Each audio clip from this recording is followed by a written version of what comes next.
आज हम लोग पढ़ने जा रहे हैं एनटीपी और एसटीपी। ये क्या बोल सकते हैं इसको। ये गैस स्टेट में बहुत ही यूज़फुल होता है। गैस के बारे में अगर हम लोग पढ़ते हैं तो एनटीपी और एसटीपी दो एक मतलब कंडीशन है कि उस कंडीशन में गैस कैसे बिहेव करता है। तो एनटीपी क्या होता है? NTP stands for normal temperature and pressure. Normal temperature and pressure, बस सिंपल सा इसका ये होता है। एसटीपी का क्या होता है? Standard temperature and pressure. ठीक है, स्टैंडर्ड टेम्परेचर एंड प्रेशर। ठीक है, तो ये होता क्या है पहले, अब सबसे पहले ये समझते। तो सबसे पहले देखते हैं एनटीपी। एनटीपी ये ऐसा है कि इसमें हम लोग को सिर्फ ये पढ़ना होता है कि एनटीपी में हम लोग फिजिकल क्वांटिटी का क्या क्या वैल्यू लेते हैं, प्रेशर का क्या यूनिट लेते हैं। जैसे एक होता है ना, केजी होता है और पाउंड होता है, ऐसा करके होता है। तो केजी में हम लोग कुछ और यूनिट लेते हैं, पाउंड में कुछ और यूनिट लेते हैं। उसी तरह एनटीपी और एसटीपी है। तो एनटीपी में क्या होता है, टेम्परेचर कितना लिया जाता है? टेम्परेचर लिया जाता है 0 degree Celsius is equal to 273 kelvin. ठीक है, प्रेशर कितना लिया जाता है? प्रेशर लिया जाता है 1 ATM। इसमें ATM लिया जाता है।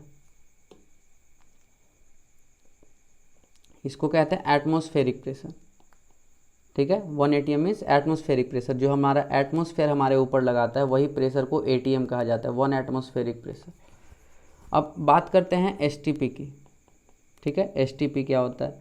तो एसटीपी पे क्या होता है, टेम्परेचर वही लिया जाता है 0 डिग्री सेल्सियस जो कि 273 केल्विन है। लेकिन प्रेशर यहाँ पे क्या लिया जाता है? 1 बार। प्रेशर हो जाता है 1 बार।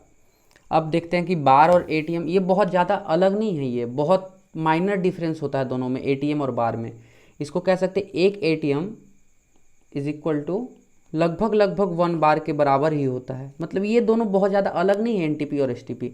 लेकिन कहीं कहीं आपको क्वेश्चन में एनटीपी दे देगा कि एयर का टेम्परेचर, आप एयर का वॉल्यूम आप एनटीपी पे लिया गया है या एसटीपी पे लिया गया है। तो वहाँ पे समझने के लिए जानना बहुत जरूरी है कि एनटीपी और एसटीपी अलग अलग कैसे, अलग डिफरेंस क्या है इन दोनों में। तो एक एटीएम लगभग 1 बार के बराबर होता है। अगर बहुत ही प्रिसाइजली कैलकुलेट किया जाए तो 1 एटीएम इज इक्वल टू 1.013 बार। देख सकते हैं कितना थोड़ा सा अंतर होता है दोनों में।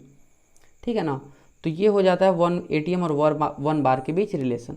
तो ये देख सकते हैं आप, एनटीपी और एसटीपी बहुत ज़्यादा सिमिलर लगभग सिमिलर है, दोनों लगभग सिमिलर होता है। तो आप मैक्सिमम जगह पे एनटीपी ही देखिएगा, चाहे आपको कोई भी क्वेश्चन दे। आपको अगर कुछ नहीं दिया है तो आप सीधा एनटीपी लीजिएगा वहाँ पे, नॉर्मल टेम्परेचर और नॉर्मल प्रेशर। अगर कोई भी कंडीशन नहीं दिया, सिर्फ वॉल्यूम दे दिया, तो आपको सिर्फ एनटीपी लेना है। लेकिन आपको इन दोनों के बीच डिफरेंस समझना बहुत जरूरी हो जाता है कि एनटीपी एसटीपी, क्योंकि क्वेश्चन में कहीं कहीं आपको एनटीपी दे देगा, कहीं एसटीपी दे देगा। तो अगर आपको पता ही नहीं है कि एनटीपी, आप सिर्फ सपोज आप एनटीपी सिर्फ जानते हैं, एसटीपी जानते ही नहीं है, तो आप पहले ही कन्फ्यूज हो जाएगा कि एसटीपी में क्या होता है। लेकिन जब आप ये पढ़ के आपको समझ में आ गया हो कि ये दोनों बहुत सिमिलर है, दोनों लगभग बराबर होता है, बहुत ज़्यादा अलग नहीं है दोनों। चलिए, अब क्या है, हम लोग जानते हैं gas equation, ideal gas equation हम लोग को पता है ना। अगर नहीं भी पता है तो सिर्फ अभी याद कर लीजिए। आइडियल गैस इक्वेशन होता है जिससे हम किसी भी गैस का वॉल्यूम, प्रेशर, उसका क्या बोल सकते हैं, नंबर ऑफ मोल्स हम लोग कैलकुलेट कर सकते हैं। अगर हम लोग को दिया जैसे PV is equal to nRT होता है, ये होता है आइडियल गैस इक्वेशन। यहाँ पे P क्या होता है? Pressure of gas, pressure of gas in ATM। Volume क्या है? V क्या है? वॉल्यूम इन लीटर्स, वॉल्यूम इन लीटर्स। ठीक है, N क्या है? नंबर ऑफ मोल्स है, नंबर ऑफ मोल्स। R क्या है? गैस कांस्टेंट है, गैस कांस्टेंट। इसका वैल्यू होता है 0.0821। T हो जाता है temperature in kelvin, temperature in kelvin. तो चलिए, ये हो गया आइडियल गैस इक्वेशन। ये आप याद कर लीजिए, PV is equal to nRT। आपको पूरा केमिस्ट्री में हर जगह इसका जरूरत पड़ेगा, हर जगह इसका यूज़ आता है। गैस स्टेट पढ़िए, चाहे कहीं भी रिएक्शन होगा वहाँ पे, अगर गैस फॉर्मेशन हो रहा है तो वहाँ पे भी इसका जरूरत पड़ेगा। तो एक आइडियल गैस का इक्वेशन है कि किसी भी आइडियल गैस का सपोज आपको टेम्परेचर दिया है और उसका वॉल्यूम दिया, तो आप वहाँ से प्रेशर निकाल सकते हैं। अगर प्रेशर दिया है, कोई भी एक अननोन है, तो आप वहाँ से निकाल सकते हैं, है ना। तो ये हो गया ideal gas equation.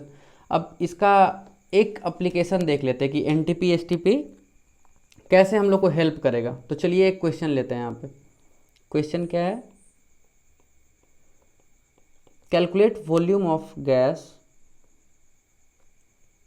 Calculate volume occupied, calculate the volume occupied by 1 mole gas, by 1 mole gas at NTP. ठीक है, देख सकते हैं एनटीपी मैक्सिमम आपको एनटीपी ही यूज़ आएगा हर क्वेश्चन में, लगभग 90% क्वेश्चन में एनटीपी ही दिया रहता है। तो चलिए कैलकुलेट करते हैं। सबसे पहले आइडियल गैस इक्वेशन क्या है, आइडियल गैस इक्वेशन क्या था, PV is equal to nRT। ठीक है, ये हमारे पास है। अब चलिए यहाँ पे लिखते हैं for NTP, for NTP temperature क्या होता है 273 केल्विन, प्रेशर क्या होता है 1 एनटीपी में 1 ATM। ठीक है, और हमको यहाँ पे n दिया हुआ है 1 मोल, तो n is equal to 1 mole. r का वैल्यू हमको पता है, r इज इक्वल टू 0.0821। चलिए अब वैल्यू पुट करके निकाल लेते हैं वॉल्यूम कितना है। तो क्या होगा, v इक्वल टू कितना होगा nRT/P। चलिए हो गया, n का वैल्यू 1 है, r का वैल्यू 0.0821 है, t का वैल्यू है 273, प्रेशर कितना है 1 ATM। तो v का वैल्यू यहाँ से आप कैलकुलेट कीजिएगा तो ये आ जाएगा 22.4 लीटर। ठीक है, ये हो गया volume of gas occupied by 1 mole gas, मतलब volume occupied by 1 mole gas. कोई भी गैस हो, ये इंडिपेंडेंट होता है, चाहे आप कोई भी गैस लीजिए, चाहे वो आप ऑक्सीजन लीजिए, हाइड्रोजन लीजिए, कोई भी गैस लीजिए, उसका जो वॉल्यूम होता है 1 मोल गैस का हमेशा 22.4 लीटर रहेगा। ठीक है ना, 1 मोल गैस कोई भी हो उसका वॉल्यूम हमेशा 22.4 मोल रहेगा। मास पे वॉल्यूम थोड़ी डिपेंड करता है, ऐसा थोड़ी है कि 1 लीटर दूध हो या 1 लीटर कोई भी हमारे पास स्प्राइट हो, 1 लीटर दूध हो या 1 लीटर कोई भी लिक्विड हो, उसका मास से उसका वॉल्यूम पे थोड़ी असर पड़ता है। वॉल्यूम तो अलग चीज़ है ना, मास पे थोड़ी डिपेंड करता है। तो उसका कोई कुछ भी मास हो, कितना ही मोलर मास हो, लेकिन अगर 1 मोल है हमारे पास, मोल क्या है, नंबर ऑफ एटम्स है, तो अगर 1 मोल एटम्स है हमारे पास तो उसका वॉल्यूम हमेशा 22.4 लीटर होगा।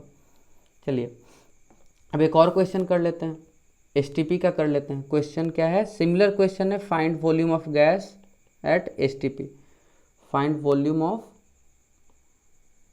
1 mole gas at STP, gas at STP.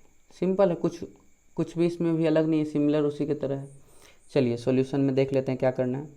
Ideal gas equation यहाँ भी लिखना पड़ेगा, सबसे पहले वही करना है, आइडियल गैस इक्वेशन लिख लेते हैं। गैस कहीं भी फाइंड करना है तो आइडियल गैस इक्वेशन लिखना ही सबसे पहला काम हमारा होता है। आइडियल गैस इक्वेशन क्या है, PV is equal to nRT। ठीक है ना, यहाँ पे क्या है, फॉर एसटीपी हम लोग को पता है, फॉर एसटीपी क्या होता है, for STP T is equal to 273 kelvin, ये तो सही है, लेकिन क्या होता है P हो जाता है 1 बार। ठीक है, 1 बार कितना हो जाएगा 1.1/1.013 ATM। ठीक है ना, तो इतना ATM है और यही हम लोग को कैलकुलेट करना है। टेम्परेचर हम लोग को पता है, प्रेशर पता है, n का वैल्यू पता है 1 है, और r का वैल्यू तो पता ही हम लोग को 0.0821। चलिए वॉल्यूम निकालते हैं, v is equal to nRT/P, कितना हो जाएगा 1 इंटू r का वैल्यू कितना है 0.0821, t का वैल्यू हम लोग को पता है 273, और क्या है नीचे प्रेशर कितना है 1/ATM में लेना है। क्या था यहाँ पे देखिए, आइडियल गैस इक्वेशन में क्या है, प्रेशर इन ATM लेना है। ऐसा नहीं कि बार ले लीजिएगा, आपको कुछ भी दिया रहेगा न्यूटन मीटर पर स्क्वायर दिया हुआ है, आप वो ले लीजिएगा। यहाँ पे हमेशा ATM में प्रेशर लेना है अगर ये फॉर्मूला यूज़ करना है तो। ठीक है, तो यहाँ पे प्रेशर बार में दिया है, इसको पहले ATM में मैंने कन्वर्ट किया, ये देखिए ये आ गया ATM में प्रेशर, तो इसको यहाँ पे पुट कर लेते हैं 1.013, ये हो गया ATM में। अब ये क्या कहाँ चला जाएगा ऊपर, अब इसको जब सॉल्व करते तो आ जाता है 22.7 लीटर। तो वॉल्यूम क्या देख रहे हैं ना, थोड़ा सा माइनर डिफरेंस है। यहाँ पे कितना था, 22.4 लीटर था एक मोल में, अगर वो एनटीपी पे है तो, और अगर वो एसटीपी में है मतलब स्टैंडर्ड टेम्परेचर और प्रेशर पे है तो उसका वॉल्यूम कितना हो जाएगा 22.7 लीटर। मतलब एक माइनर सा डिफरेंस आता है दोनों में। लेकिन आपको मैंने जैसा बताया 90% केसेस में आपको सिर्फ और सिर्फ एनटीपी दिया रहेगा, आपको एनटी पे ही कैलकुलेट करना पड़ेगा, क्योंकि एटीएम ही यूनिवर्सली एक्सेप्टेड यूनिट है जो कि हर जगह प्रेशर के लिए यूज़ होता है। बार कहीं यूज़ नहीं होता है। शायद ही कोई क्वेश्चन देगा आपको चेक करने के लिए बस कॉन्सेप्ट कि आपको एसटीपी एनटीपी में डिफरेंस पता है या नहीं। कहीं भी एक्सपेरिमेंट में ये सब यूज़ नहीं होता है, एसटीपी कहीं भी एक्सपेरिमेंट में यूज़ नहीं होता है। तो ये आज के लिए इतना ही रखते हैं। और एनटीपी एसटीपी ये दो बहुत ही अच्छा टॉपिक था जो ख़त्म हो गया, आपको पूरा गैस स्टेट में काम आएगा ये। तो मिलते हैं अब आपसे अगले नेक्स्ट क्लास में। कोई भी डाउट हो तो आप कमेंट सेक्शन में पूछ सकते हैं।